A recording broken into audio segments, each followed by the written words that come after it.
Basobainua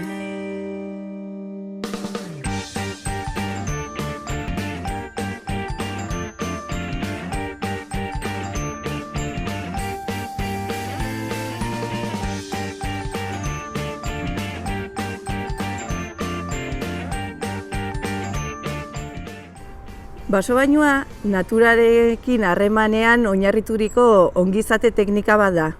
Japonian sortu zen, 80. hamarkadan, gizartearen estresa gutxitzeko osasun programa baten barruan. Hemen ohituta gaude mendira joatera, kirola egitera, eta horrek osasunean eragin zuzena dauka.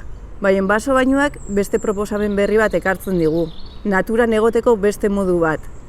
Gida baten laguntzarekin, ariketa desberdinak egingo ditugu gure zentzumenak pizteko, naturan beste modu batean egoteko, gauza berriak ikusteko.